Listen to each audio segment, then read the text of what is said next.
ये अखंड भारत का सपना जो सम्राट अशोक और पंडित चाणक्य ने देखा था, उसको पूरी तरह उंगली जामा इस देश के प्रधानमंत्री आदरणीय नरेंद्र मोदी जी के नेतृत्व में, आदरणीय गृह मंत्री अमित शाह जी के नेतृत्व में जो अखंड भारत का सपना था 370 हटाकर इस देश में अखंड भारत की कल्पना को साबित करने का काम किया। नमस्कार, जनता जंक्शन में आपका स्वागत है। मैं हूं पंकज। देखिए, चक्रवर्ती सम्राट अशोक का जयंती समारोह है 8 अप्रैल को। जयंती समारोह जो है बापू सभागार जो सम्राट अशोक कन्वेंशन हॉल है उसमें रखा गया है। और इसको लेकर के सम्राट चौधरी जो कि पंचायती राज मंत्री हैं, उन्होंने हरी झंडी दिखा करके रथ रवाना किया गया है उनके द्वारा। और उनका कहना है कि जो सम्राट अशोक ने अखंड भारत का जो परिकल्पना की थी उसकी हम कोशिश कर रहे हैं पूरा करने की। पहले सुनिए सम्राट चौधरी क्या कुछ कह रहे हैं। देखिए, 8 अप्रैल को महान सम्राट अशोक जयंती का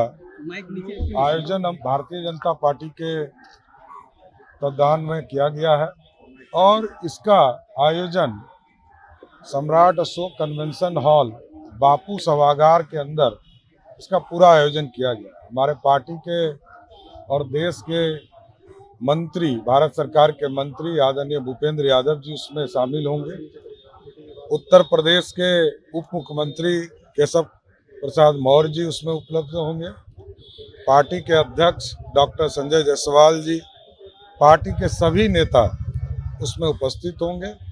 और जो हम लोगों ने काम किया है, क्योंकि ये अखंड भारत का सपना जो सम्राट अशोक और पंडित चाणक्य ने देखा था, उसको पूरी तरह उंगली जामा इस देश के प्रधानमंत्री आदरणीय नरेंद्र मोदी जी के नेतृत्व में, आदरणीय गृह मंत्री अमित शाह जी के नेतृत्व में जो अखंड भारत का सपना था 370 हटाकर इस देश में अखंड भारत की कल्पना को साबित करने का काम किया। और पहले भी 2016 में भारतीय जनता पार्टी की नेतृत्व वाली एनडीए सरकार जो देश में है, नरेंद्र मोदी जी के नेतृत्व में डाक टिकट जारी सम्राट अशोक के ऊपर किया गया। और पिछले दिनों हम लोगों ने नगर विकास मंत्री के तौर पर भी पूरे बिहार में आपने देखा कि सम्राट अशोक हॉल, कन्वेंशन हॉल और प्रदेश में छुट्टी की भी घोषणा एनडीए के सरकार के द्वारा किया गया।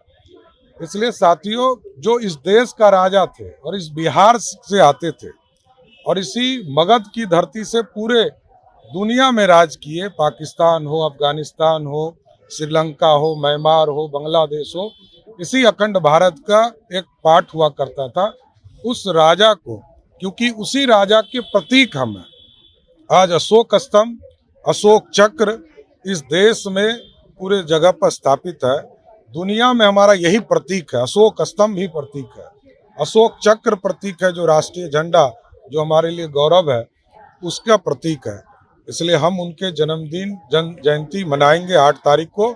और पूरे प्रदेश से भारतीय जनता पार्टी के कार्यकर्ता उसमें शामिल हैं। सम्राट जी, आप जयंती मना रहे हैं, लेकिन आपको याद होगा कुछ दिन पहले सम्राट अशोक को लेकर काफी सियासत हुई थी एक टिप्पणी के बाद, और कुछ लोगों ने इस पर राजनीति। नहीं, स्वाभाविक है, आपने ठीक कहा। उसमें भी याद होगा कि हमारे पार्टी के अध्यक्ष डॉक्टर संजय जायसवाल जी ने FIR दर्ज कराया और उनके खिलाफ कार्रवाई करने का आग्रह किया। लेकिन कई लोग अपने आप को सम्राट अशोक के अनुयायी मानते हैं। वो यदि वो कोई भी हो, उससे हमारा कोई लेना देना नहीं है। सब है, पूरे देश में सभी लोग मनाना चाहते हैं, सभी लोग मनाते भी हैं, लेकिन ये पूरी तरह भारतीय जनता पार्टी इस कार्यक्रम को ऑर्गेनाइज करेगी। तो आपने सुना, सीधे सीधे सम्राट चौधरी ने कहा कि जो अखंड भारत का जो परिकल्पना की थी चक्रवर्ती सम्राट अशोक ने, उनका जो सपना था वो पूरा हुआ है नरेंद्र मोदी की सरकार में धारा 370 हटा करके। और उन पर उन्होंने ये भी कहा कि जो पिछले दिनों बीजेपी के नेताओं द्वारा सम्राट चौधरी की जो चक्रवर्ती सम्राट हैं उन पे जो विवादित बयान आया था दया प्रकाश निधि का, उनका कहना था कि चक्रवर्ती सम्राट अशोक वो जो है औरंगजेब से उनकी तुलना की गई थी। इसको लेकर के काफ़ी बवाल हुआ था बिहार में। बीजेपी जेडीयू सामने आ गई थी और उसके लेकर के काफ़ी बवाल हुआ था। और इस पर सीधे सीधे कहा कि उन्होंने कि सबकी अपनी अपनी राय है, अपनी अपनी राय रखने का सबका अधिकार है। बहरहाल, आपको हमारा ये वीडियो कैसा लगा आप अपनी प्रतिक्रिया कमेंट बॉक्स में जरूर दें। अगर आप यूट्यूब चैनल पर देख रहे हैं तो चैनल को सब्सक्राइब कर लें, फेसबुक पेज पर देख रहे हैं तो पेज को लाइक कर लें। बहुत बहुत धन्यवाद।